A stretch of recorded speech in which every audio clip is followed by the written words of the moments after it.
orada. Tam düzlerini atıyorum böyle. Bir tane burada eski çekiç var buradan burada. Bunlar işe yarıyor mu?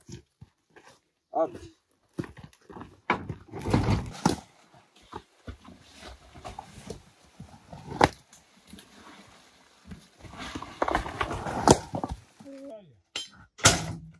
Abi çekiç sana büyük çekiç. Şimdi bir deneyelim bakalım su çıkacak mı? Bu daha iyi çeker değil mi baba?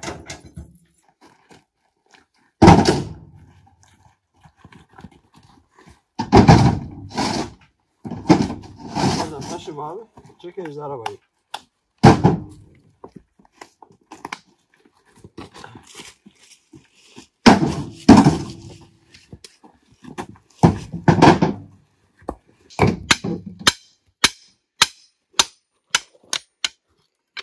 Şuraya bak be.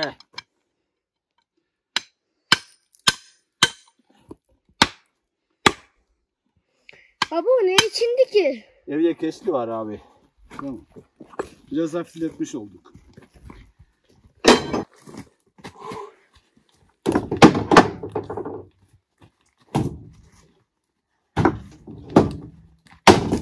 Oğlum. Tehlike yaratacak işler yok oğlum.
Zemine düşeceğim zaten.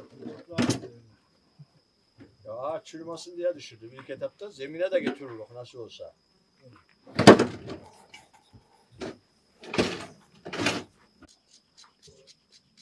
Biraz da su yardımıyla oraya bir ayı heykeli yapıp koyabiliriz.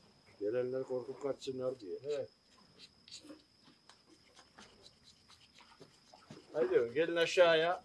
Orada bir plan yaparız ondan sonra devam.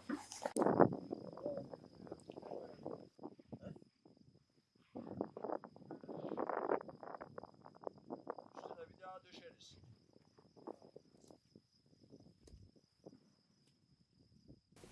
Hayvancılığa 2000 yılında geldim ben Artvin'e. Bursa'da çalışıyordum daha önce. Sarmadı fabrika ortamı. Ondan bıraktım geldim işte 2000 yılında. Ondan sonra bir fiil devam ediyor.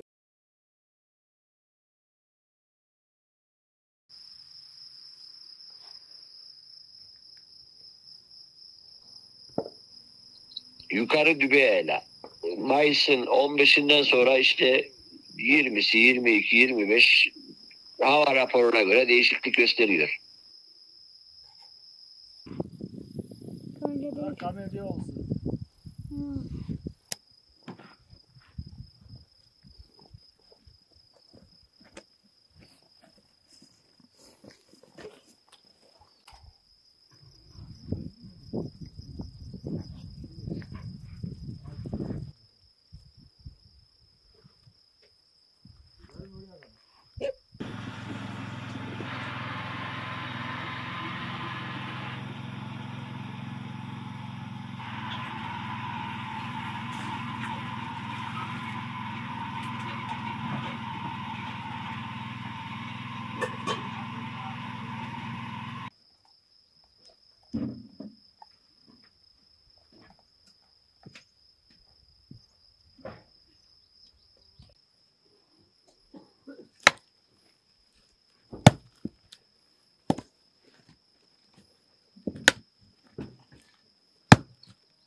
çekirdek aileyiz. 4 kişi. Hanım, 2 çocuk. Vallahi herkes seviyor. Severek yapıyor.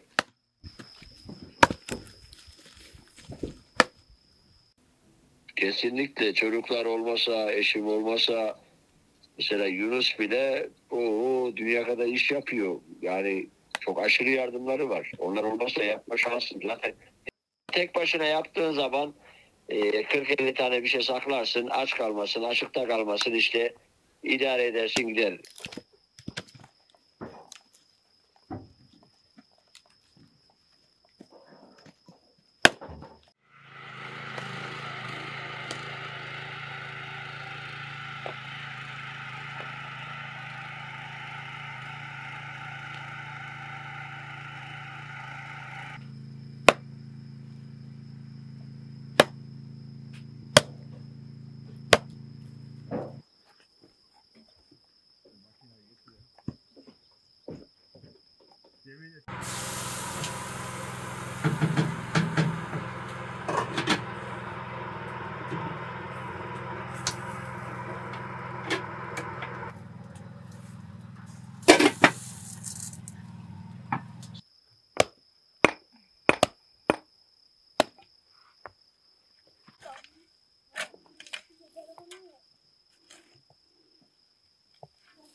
Yunus, traktörün götür abi çokları götür oğlum. Hadi.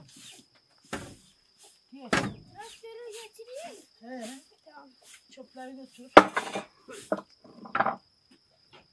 Böyle baksana ne yapmışsın. Ne? He. Ama şey kasa yok. Ha? Kasa. Kasası yok.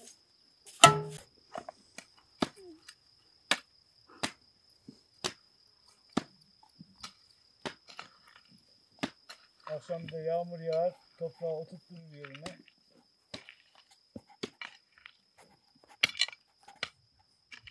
Otur, bu iş kolay.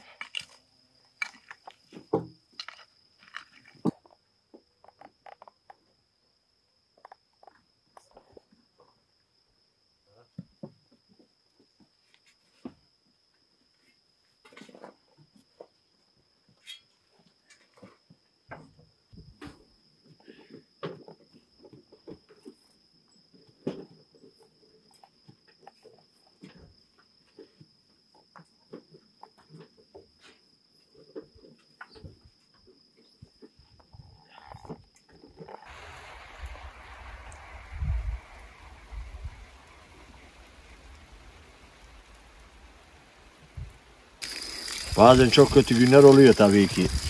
Aşırı kar yağdığı zaman, yalnız kaldığımız zamanlar. Islanıyoruz.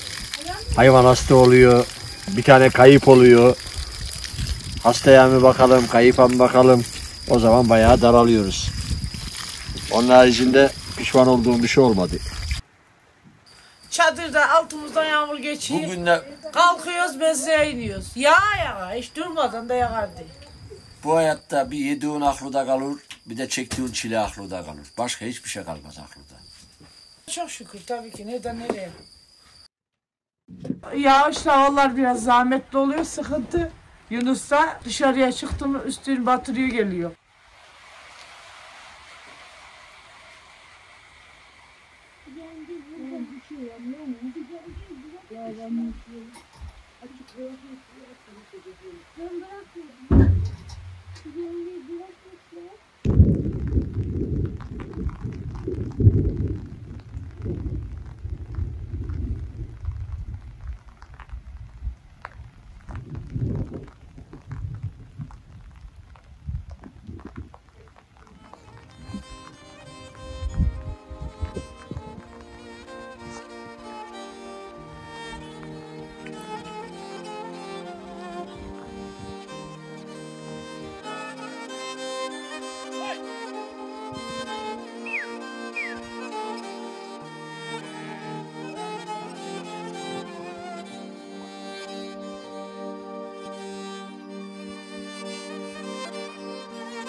Vallahi genel olarak memnunum tabii ki.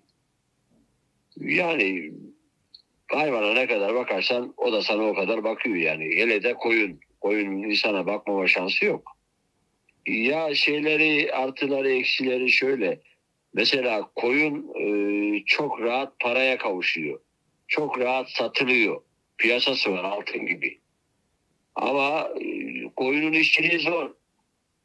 Kışın nerede aşırı boğazı doymuyor. Keçi mesela kış olsun yani karda açarsın, otlatırsın.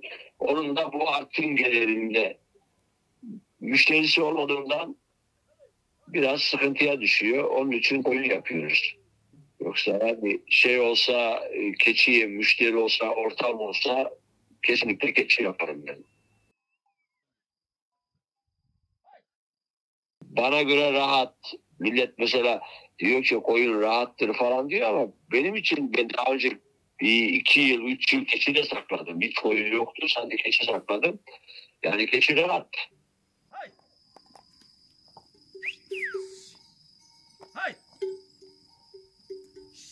Lolo'dan hem dumanmış ha. O da sağ olun.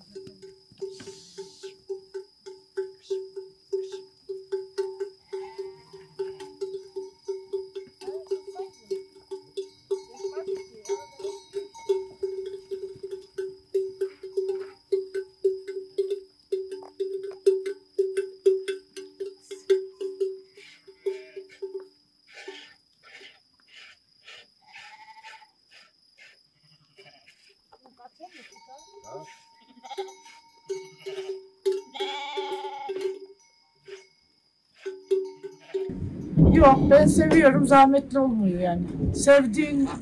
Sevdiğin için zahmetli olmuyor. Süt için keçi saklıyoruz işte. 6, 7, en fazla 10 yani. Onu geçmez çünkü. Onu geçtiği zaman bu sefer bölünüyor. Koyun ayrı gidiyor, keçi ayrı gider. Geçen sene başka keçilerimiz vardı. Onlar çok bölünüyordu. Kaybettik. Şimdi aşağıya ot biçmeye bir şeye gitmiştim Ezre'ye. Deniz'le ben, Yunus da yoktu. Keçiler almış başını ayrılmıştı koyundan. Hava da böyle kötüydü ya, bölündüler. Keçiler yağmurlu havada durmak istemiyor. Ağaçların dibine kaçıyor falan. Bayağı aradık, saatlerde aradık. Tepeye çıktık. Tepeye çıkmışlar meğersem ama zili şeyi de var boynunda. Hiç kımıldamadığı için ses duyamıyoruz biz ki bulalım. İşte dolanıp durduk, çok yorulduk. Bölüyor yani, çokluk olduğu zaman bölünüyor. Ama burada ıslanmayacağım. Bunu tutayım.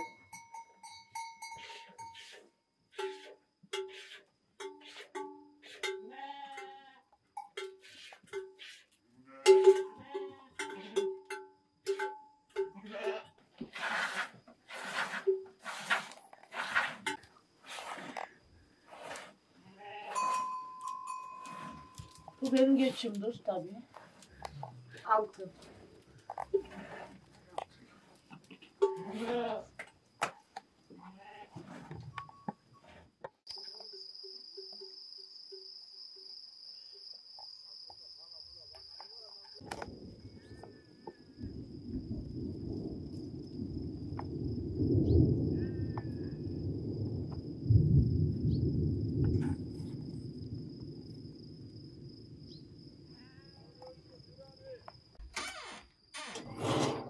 Şey olmaz orada. Büyük bir tarım. Haydi yeme geldin mi? Haydi millet.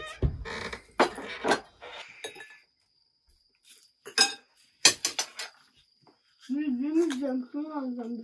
Canım. Şunu canım.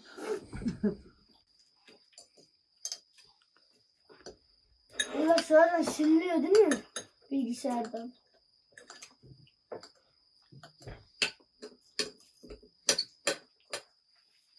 Aşağıya bakıyor bak.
Bundan daha hızlı geliyorlar hayvanlar.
Hepsini açtığı zaman bir depar atmamış, duraklaması yok. Onun için çayır zayi etmeden ormanlık bölgelerde gezdiriyoruz biraz. Evet. En uygun hemşin koyunu. Diğer koyunları deneyenler şey ederler, hep zarar ettiler. Sonunda gene hemşin koyununa dönmek zorunda kaldılar. Ya da iflas ettiler. Bunlar hepsi sabitlenmiştir.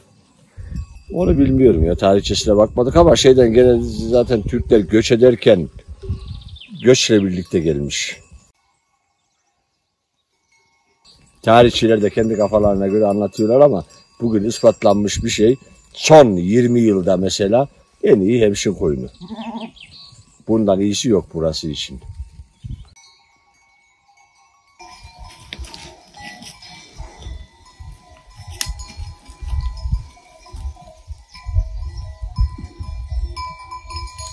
Hayvanlarda soyarken, deriyi yüzerken temiz yüzülmediği için hayvan kokuyor. Yoksa etini almış çok zayıf olmayan hiçbir hayvan kesinlikle kokmaz. En kötü dışarıdan kokan tekeyi ben keseyim, soyayım, 1 gram koku olursa daha ben bu işi bırakırım. Bak en kötü kokan tekeyi diyorum. Yani kesinlikle çobanın soyarken el dokunuyor, pisletiyor, ondan sonra kokuyor. Bir de zayıf hayvan her halükarda kokar yani. Mesela ben soyduğumda bitirdi bir şeyi, daha o eti yapmaya o gece ben daha dokunmam. O el çünkü işledi.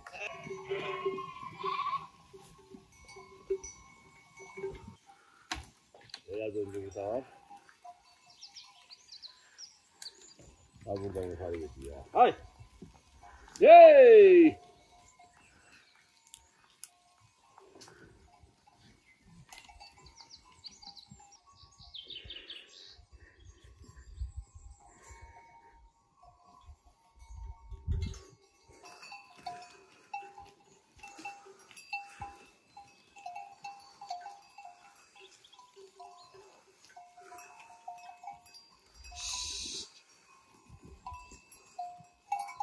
Çayını açtığın zaman iyi bol çiğniyorlar.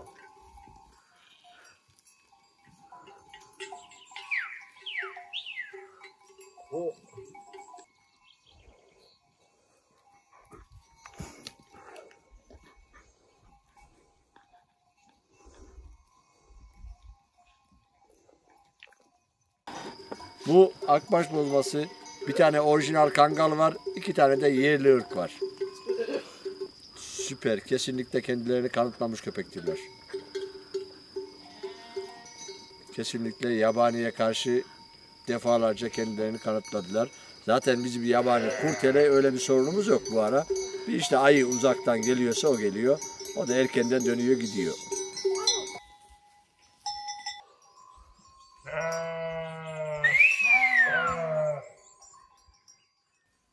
Tabii ayı bu otlayan yani aslında şey değil. Belki de hayvanlara saldırmayacak. Sadece leşi bulduğu için yiyecek.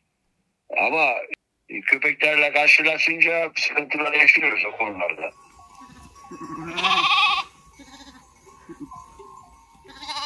Allah'a şükür bazen zaman mesela köpeklerimiz yaralı oluyor.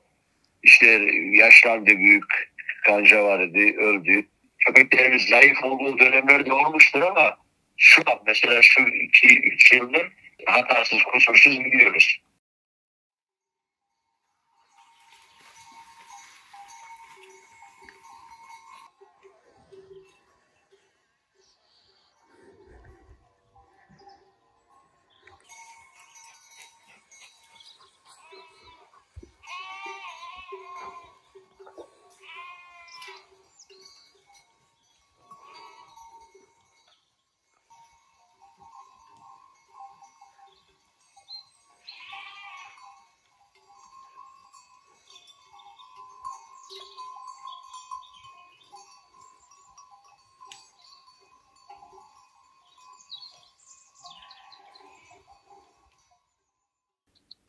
Vallahi oluyor tabii ya. Hava yağıyor mesela, aşırı yağmur yağar, bir hafta yağar, 10 gün yağar. Her taraf çamur olur. İşte hayvan içeri gider, yatamaz. Ayakta bekliyor. Sen eve gidiyorsun, sıcak soba yakıyorsun, aklın hep orada kalıyor. Bazı mesela öyle gün oluyor ki ta sabahtayken yağıyor, 200 saat otlatıyorsun, saat 1'de 2'de getiriyorsun içeriye. Hayvan 6 yaş. Karnı da iyi bir doymuş değil. Bu sefer derde düşüyorsun, sıkılıyorsun. Aşırı kar yağıyor mesela, o zaman ot yetmeme durumları başladığı zaman ilkbahara doğru hava tutmadı mı o zaman zorlanıyorsun.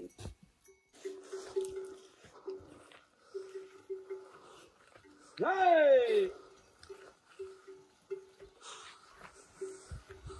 Hey! Hey! Hey!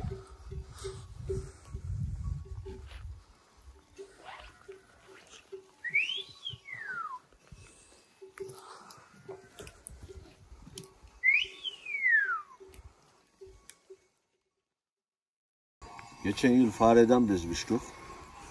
Bu sene yılandan. Adım attığın yerde fare zorlu yedi. Bu sene de adım attığın yerde yılan.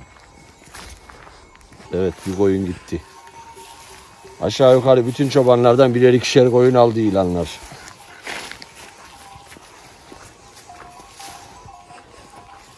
Bir dahaki sene de inşallah onların sonu gelir.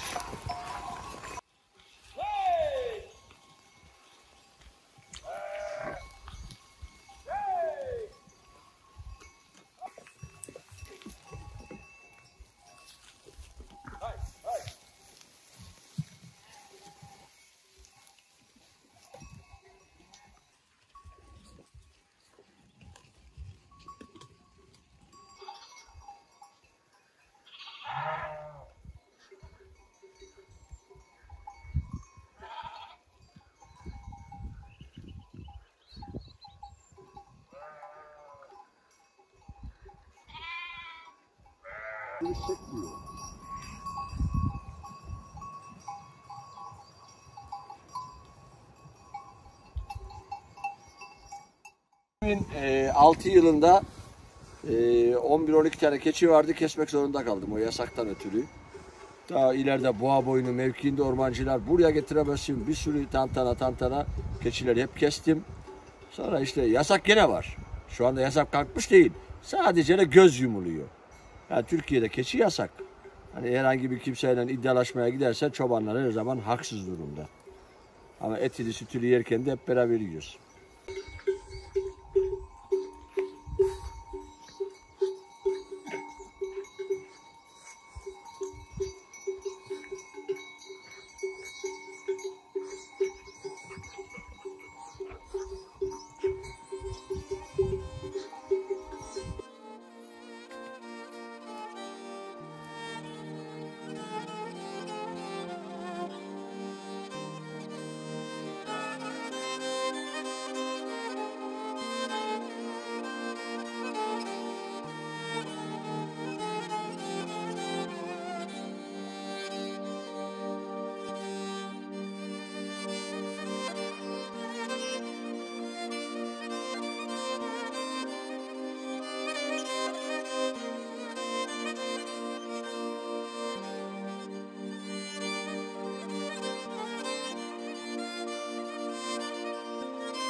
Ya genelde biz şey olarak koyunun da zaten koyunun sürünün adı da Yalavuz'dur.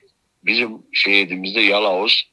Yalnız olduğumuzdan Yalavuz olarak gidiyoruz bu hayatta. İşte çocuklar okuduğu için okul uzak. Artvin'de tuttuk evi.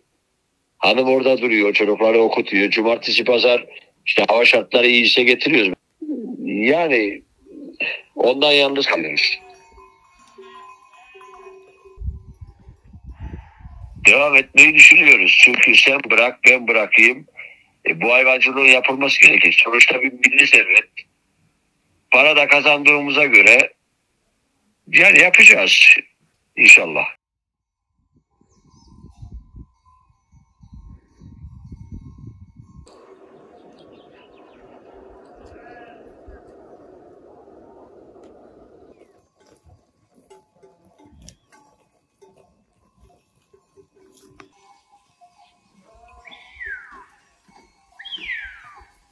Hey!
Haydi.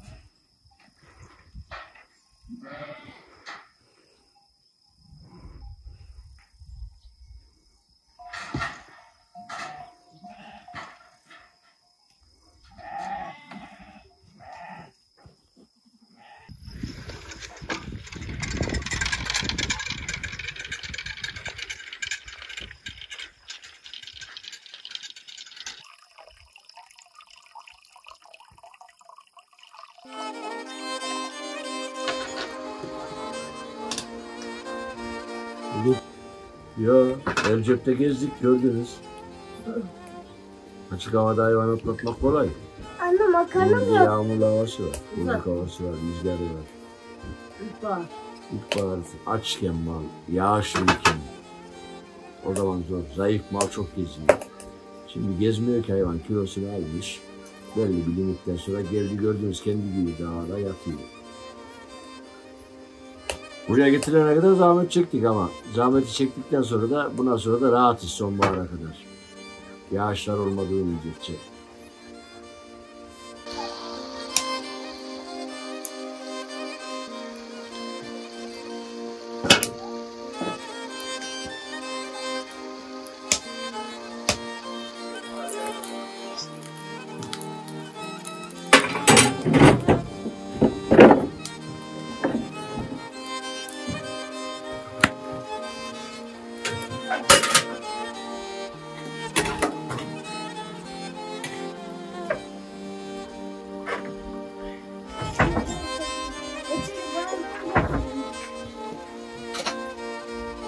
Ne yapacağım? Bulaşmayı yiyeyim.